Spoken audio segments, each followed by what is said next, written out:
We start with diseases of large intestine, and before going into the detail of the diseases, there are certain lesions which are inflammatory lesions, and amongst the inflammatory lesions there are dysenteries, bacillary dysentery, amoebic dysentery, and there are other parasites which are responsible for dysentery like Giardia lamblia, Balantidium coli.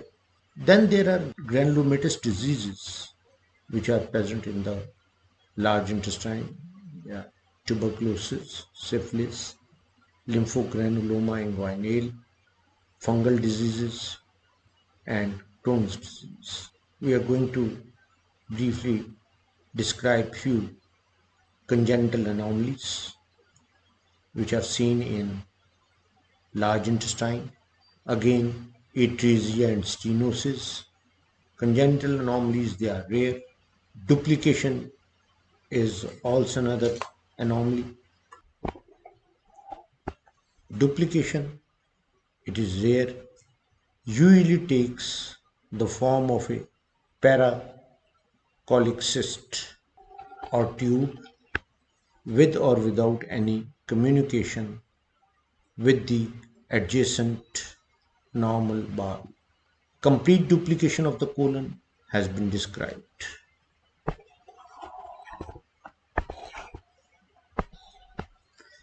Mobile cecum, this is due to failure of the fixation.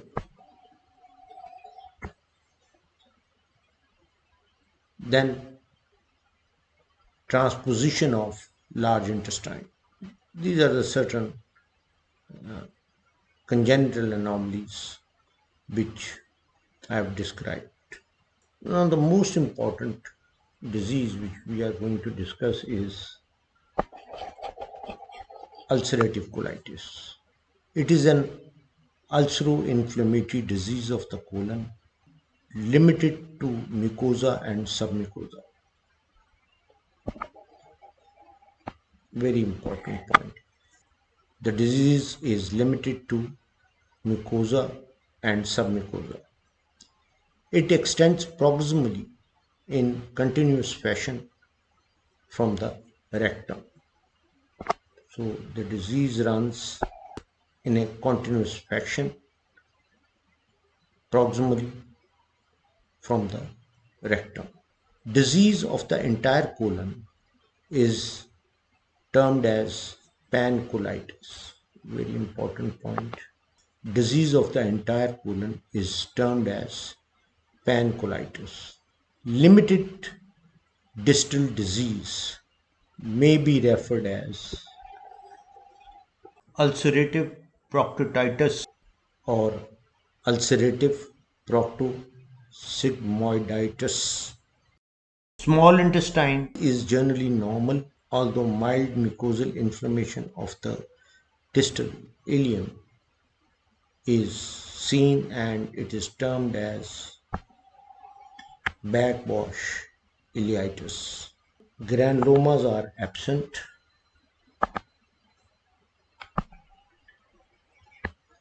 And this disease can be seen from childhood to old age. Ulcerative colitis, the peak incidence is seen between 20 to 25 years. Females more commonly affected. More common in the West, whites are more commonly involved. Now, there are, regarding the stages and course of disease, there are three stages of the disease: active, quiescent, chronic. Naturally occurring remission and relapses are the most common features of this disease. Remission and relapses, they are the most common features of this disease. Regarding the morphology, the disease starts from rectum and spreads proximally to involve the entire colon. It is a disease of continuity and no skip lesions are present. So no skip lesions, another important point. Early stages, the mucosa shows hyperemia with increased granularity, friability, and easy to bleed, or you can say bleed to touch. There can be an abrupt transition between the diseased and uninvolved colon.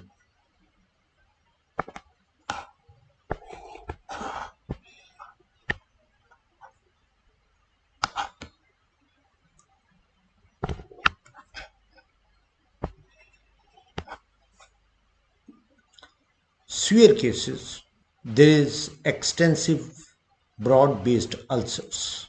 Ulcers which are seen in the mucosa, they have undermining of the edges to form mucosal bridges, tunnels, and pseudopolyps. I'm coming to that. Now, when there are ulcers, isolated islands of regenerating mucosa often bulge into the lumen to create pseudopolyps, and the tips of these polyps may fuse to create mucosal bridges. Later, there is mucosal atrophy leading to flattening of mucosal surface. Now, chronic diseases may lead to mucosal atrophy with a smooth mucosal surface that lacks normal folds. So, it's very obvious that once the disease becomes chronic, there is flattening of the mucosa due to the lack of normal folds. Now, ulcers are, as I told you, they are superficial and other coats are not involved. Cirrhosis are normal, fibrosis do not take place. Thickening, shortening of the colon due to muscle contraction and loss of mucosal folds, which we call it as tubular colon. No fissures, no fistulae, and no granuloma present. Now, this is a photograph showing the gross appearance of ulcerative colitis. You can well appreciate this intense inflammation in the sigmoid colon and extending upward and around the ascending colon. This is the ulcerative colitis. It is seen in a continuous fashion. Again, extensive ulcerative colitis extending. You can appreciate that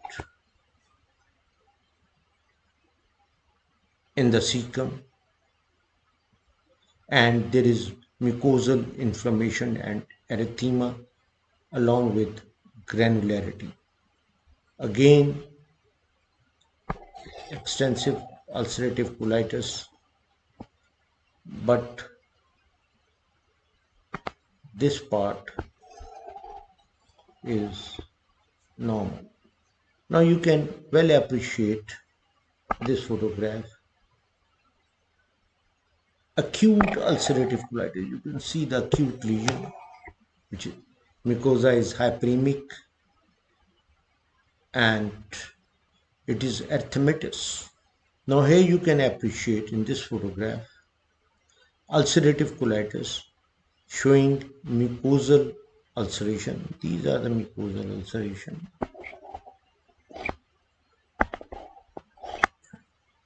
And with residual foci of elevated and hyperemic mucosa. This area is, there are residual foci of elevated and hyperemic mucosa. You can well appreciate pseudopolyps.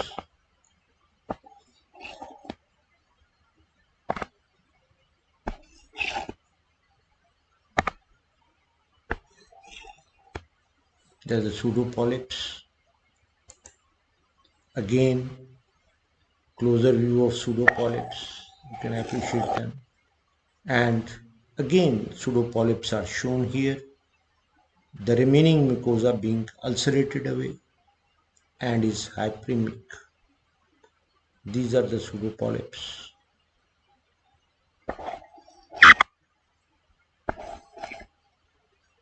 Whereas this remaining mucosa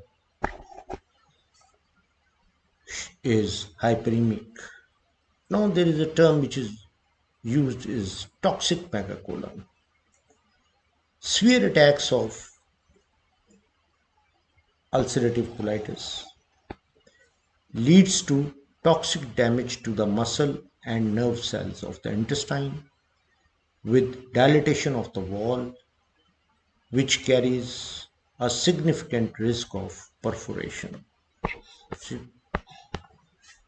So it's a complication. Now, in severe cases, they are associated with inflammation of the muscularis propria and neuromuscular dysfunction, leading to colonic dilatation and toxic megacolon. And that dilated area ultimately is at high risk of perforation. Now, this is the photograph. There is fulminant ulcerative colitis. You can well imagine that with toxic megacolon. Microscopic features during active stage, marked dilatation and congestion of the mucosal blood vessels, hemorrhage, lymphocytes and plasma cell infiltrate, edema and little granulation tissue. Cryptabscesses are present, which burst to form ulcers where neutrophilic infiltration present. Mucosal goblet cells disappear at this stage. Crypt distortion, pseudopyloric epithelial metaplasia is also seen. At higher magnification, the intense inflammation of the mucosa is seen.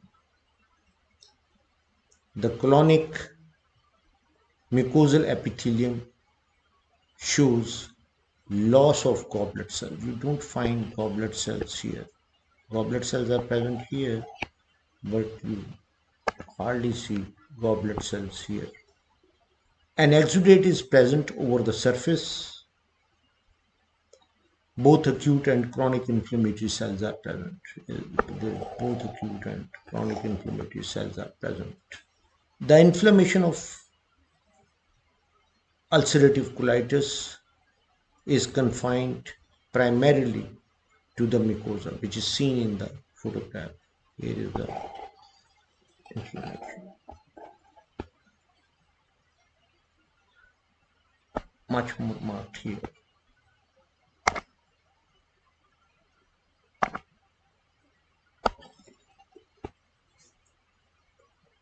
Here the mucosa is eroded by an ulcer that undermines the surrounding mucosa.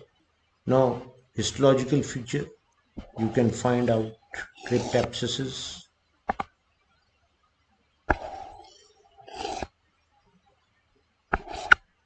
these are the cryptabscesses which are seen in ulcerative colitis, but there are many other diseases where we can see cryptabscesses. Unfortunately, not all cases of inflammatory bowel disease can be classified completely in all patients. So all the histological features, they are not seen in the single patient. Now the arrow is pointing towards cryptapsis, which contains a lot of inflammatory cells. Now during quiescent stage, inflammatory changes tend to regress, vascular changes return to normal, goblet cells reappear, healing of ulcers take place, cryptapsis is healed, lymphoid follicles develop. Now in severe cases, as I told you, that there is extensive mucosal destruction which may be accompanied by ulcer formation that extend into the submucosal. But the muscularis propria is rarely involved. Submucosal fibrosis, mucosal atrophy, and distorted mucosal architecture remain as a residue of healed disease.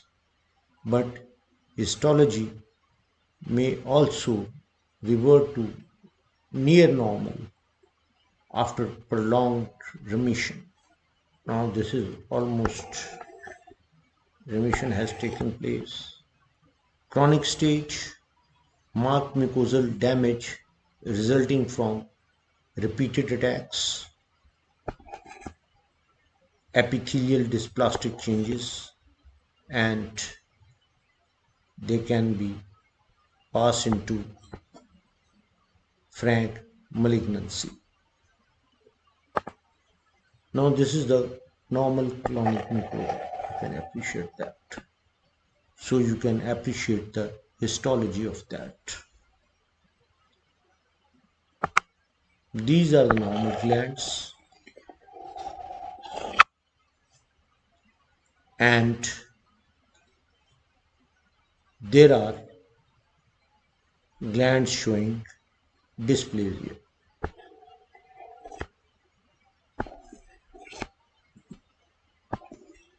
This is the first indication towards malignancy. Clinical features: attacks of diarrhea and abdominal pain and fever. In severe cases, bloody mucoid diarrhea. Diarrhea persists for days to weeks and then subsides, reoccurs after intervals. As I've already mentioned, that ulcerative colitis is a relapsing disorder which is characterized by attacks of bloody diarrhea with stringy mucoid material, lower abdominal pain, cramps, and that are temporarily relieved by defecation. Now, there are certain triggering factors which are still not known in a previously healthy individual, and those triggering factors are responsible for disease. They are still not known. But infectious enteritis may precede the disease because enteritis triggers mucosal immune activation and microbiological changes that lead to the disease in the susceptible individuals. So the microbial changes, they take place and they trigger the disease in a susceptible individuals. Psychological stress is also blamed for the first episode of the disease. It is also linked to relapse during remission. So psychological stress is responsible for the relapse of the disease during the period of remission. Very interesting. The onset of symptoms may occur shortly after smoking cessation in some patients. So in these patients, smoking may partially relieve the symptoms. Diagnosis: history of remission and relapses.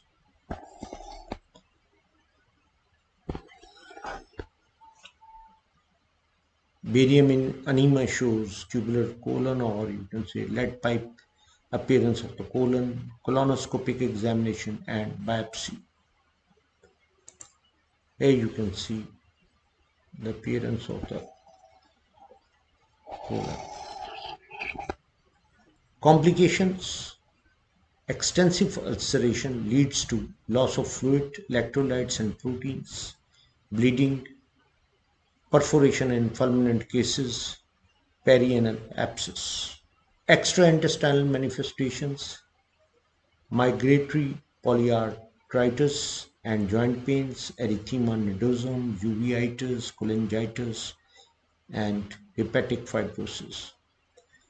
Please keep in mind that colectomy can cure the intestinal disease, but extraintestinal manifestation may persist. Now we are going to discuss another important disease, which is Hirschsprung disease or congenital megacolon.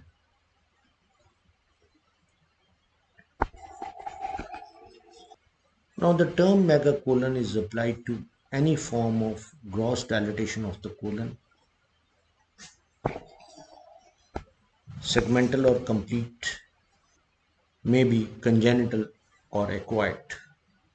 Now, due to the absence of ganglion cells in the intramural and submural nerve plexus in a small segment of large intestine, usually rectum,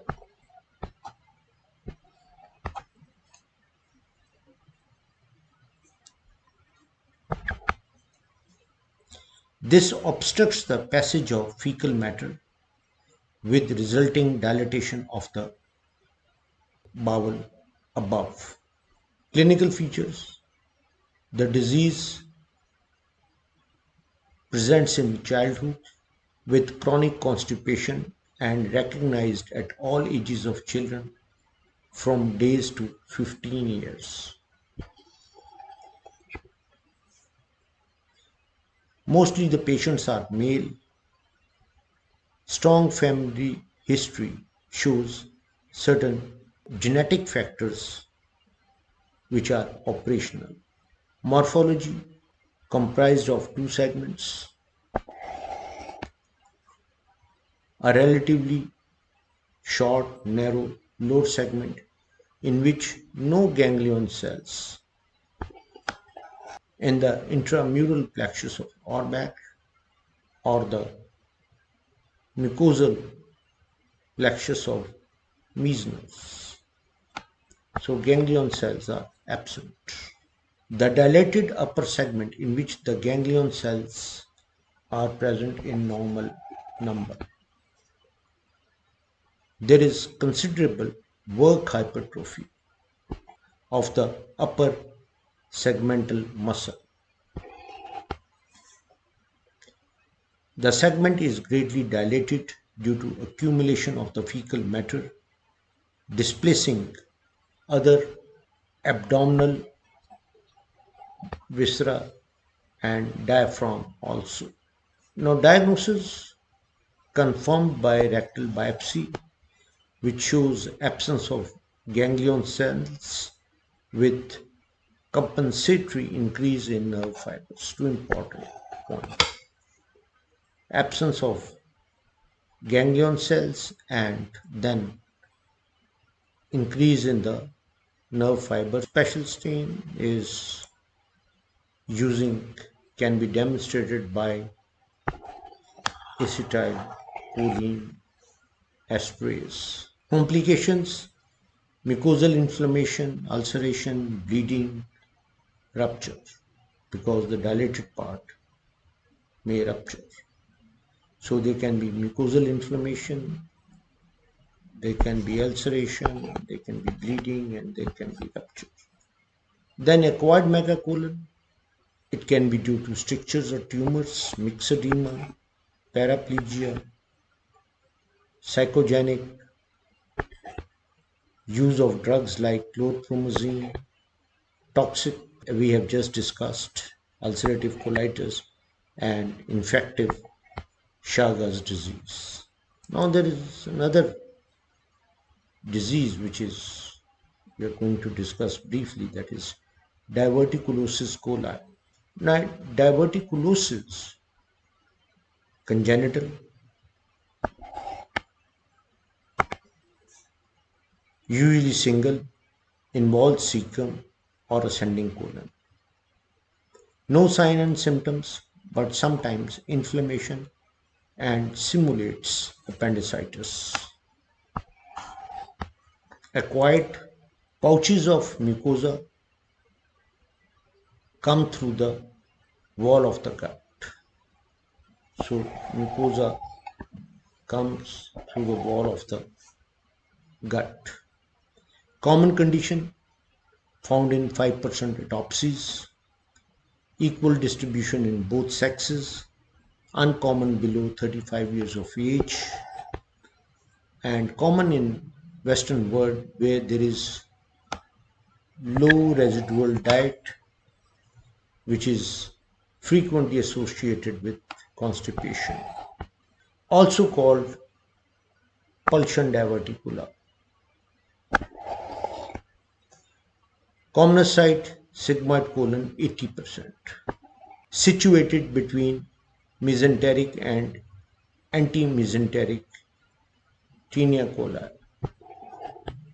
Found at weak points, gap in the muscle coats through which blood vessels pass, and often these diverticula, they are multiple.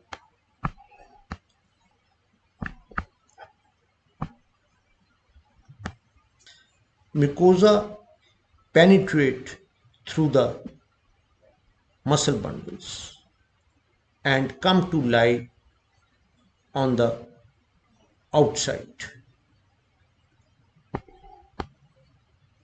covered by serosa, globular in shape, communicate with the lumen by a narrow neck. So they communicate with the lumen by narrow neck.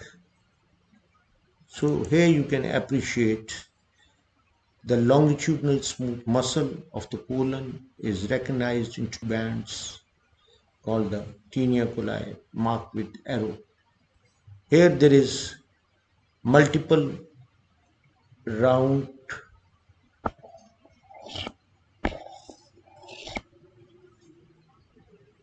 bluish gray diverticula. Diverticula are much more common in the colon than in the small intestine, and they are more common in the left colon, and they are more common in the person living in developed countries where the diet is deficient of residual fiber. Now, several diverticula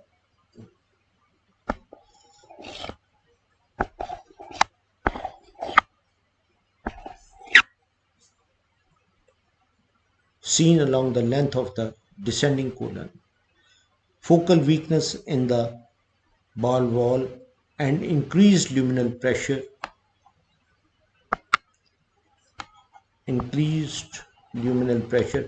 contribute to the formation of diverticula.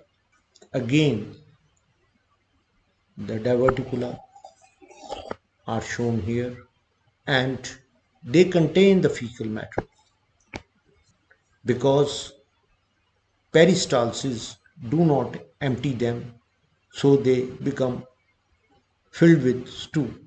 A colonic diverticulum has a central lumen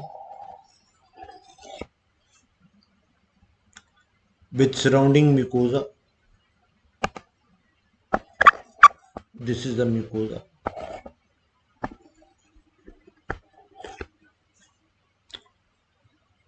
While the wall lacking a muscularis, the narrow neck of diverticulum may be eroded. Complications: inflammation due to retained fecal matter, which dries up and causes irritation with pain and fever. Bleeding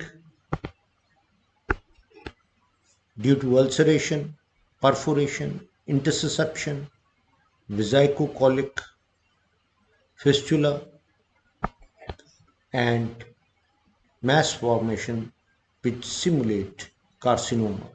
The surface of the colon is hyperemic because of inflammation. You can see hyperemia as a result of diverticulitis. The erosion of the mucosa by the stool in the diverticula can produce inflammation and hemorrhage. The diverticulum has become inflamed, look at here, and has ruptured, which is seen by brown coloration, and I have marked with a silver circle, extending down from the mucosal surface.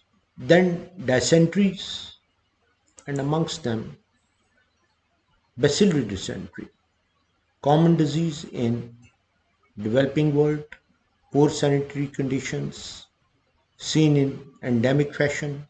Small epidemics are reported here and there. Shigella groups of organisms like Shigella shaggy and flexneri, they are important.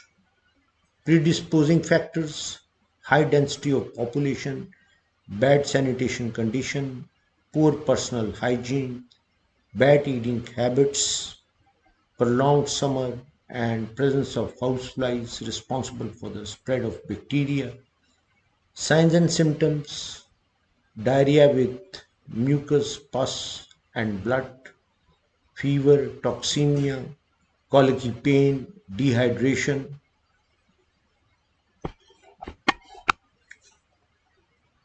and electrolyte imbalance. Morphology, large intestine is mainly involved, occasionally terminal ileum.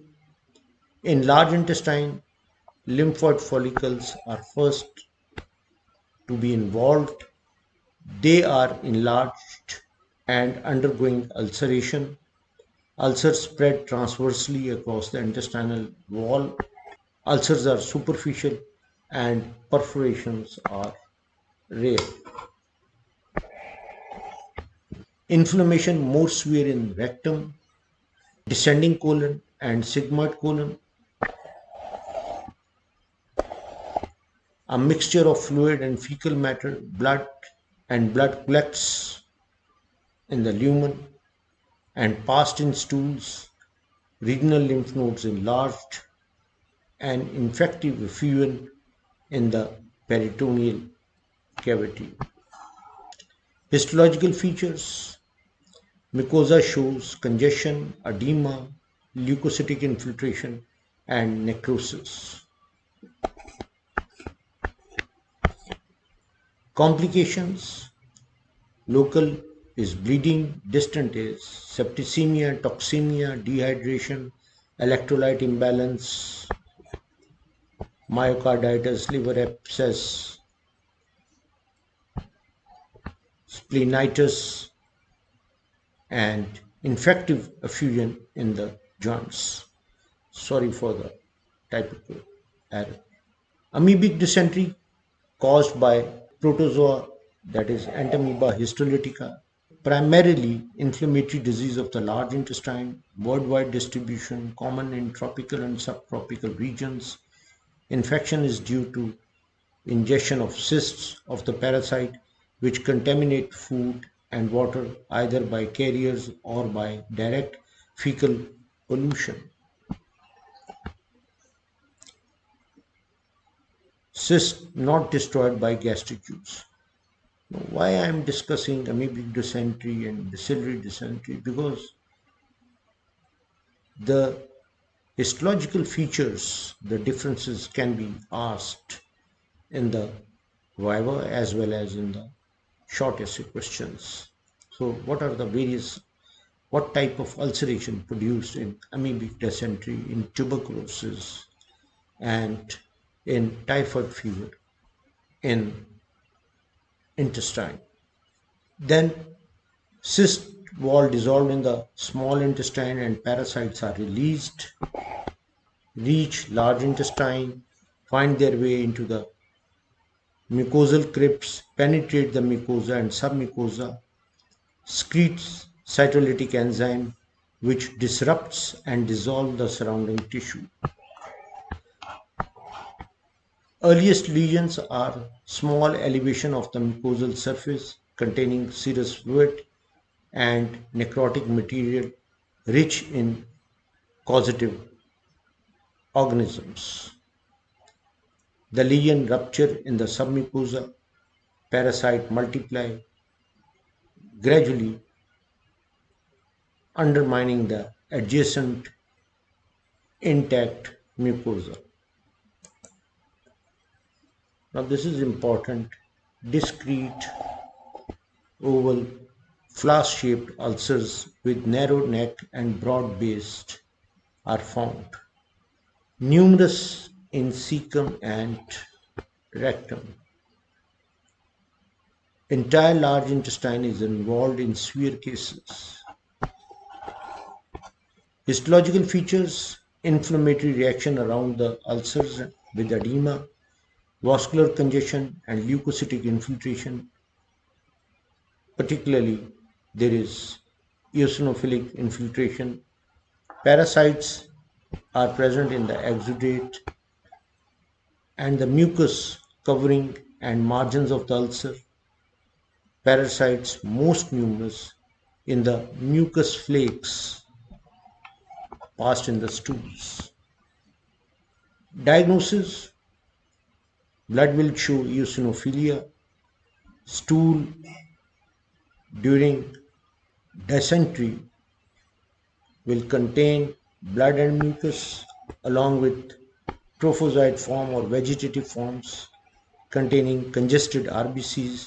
Then there are serological tests and colonoscopy. Very rarely biopsy is required. Histology of the colon stained with, this is the PA stain. Amoebae are purple stained and they are invading the mucosa. Complications: bleeding, very rarely perforation, secondary bacterial infections of the ulcer, fibrosis leading to mass formation in the left iliac fossa, which is called amoeboma and which simulate carcinoma. Complications which are distant involve liver diffusely or a solitary lesion is formed. The lesion enlarged to form liver abscess. Liver abscess can rupture into peritoneum through the diaphragm to involve the lung and pleura. The lesions are seen in brain, kidney, and spleen.